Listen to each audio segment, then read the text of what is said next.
सैफवर झालेल्या हल्ला प्रकरणामध्ये एक जण ताब्यात, शाहिद असं ताब्यात घेतलेल्या संशयिताचं नाव. संशयित आरोपी हल्लेखोर नाही, मुंबई पोलिसांच्या सूत्रांची माहिती. सैफ अली खानच्या प्रकृतीमध्ये सुधारणा, सैफला आयसीयू मधून काढून विशेष कक्षामध्ये ठेवलं, लीलावतीच्या डॉक्टरांची माहिती. सैफ अली खानच्या इमारतीमधील नवा व्हिडिओ समोर, आरोपी इमारतीमध्ये जातानाची दृश्य सीसीटीव्हीमध्ये कैद. शस्त्रक्रियेनंतर सैफच्या शरीरामधील चाकूचा तुकडा काढला, चाकू आणखी खोल गेला असता तर गंभीर दुखापत झाली असती, लीलावतीच्या डॉक्टरांची माहिती.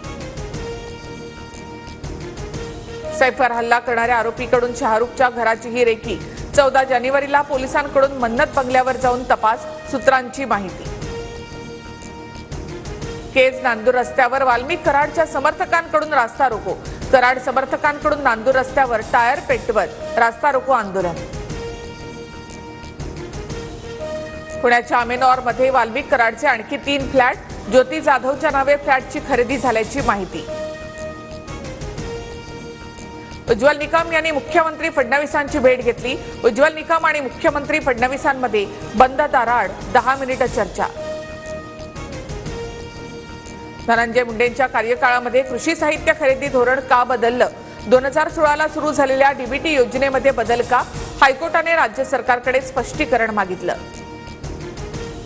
बीड पुन्हा हादरलं, आष्टीमध्ये जुन्या वादातून नातेवाईकांकडून भावांची निर्घृण हत्या, तर आंबेजोगाईमध्ये नातेवाईकांमधील वादातून गोळीबार, 4 संशयित ताब्यात.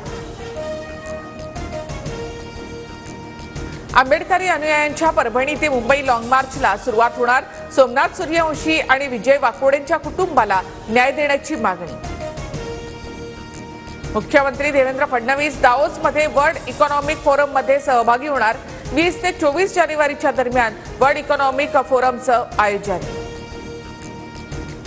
26 जानेवारीच्या आधी पालकमंत्री मिळणार, कुठलाही पेच नाही, युती असल्यामुळे सर्वांचं एकमत करावं लागतं, चंद्रशेखर बावनकुळे यांची माहिती.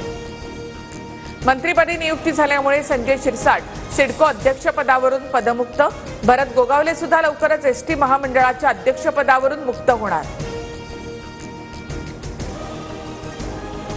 मुंबईमध्ये गेल्या 2 दिवसांपासून ढगाळ वातावरणामुळे तापमानात वाढ, पुढील 2 दिवस तापमानाचा पारा चढाच राहण्याचा अंदाज. मनू भाकर, डी गुकेशसह 4 जणांचा खेलरत्न पुरस्काराने सन्मान, तर स्वप्नील कुसाळेसह 32 खेळाडूंना अर्जुन पुरस्कार प्रदान.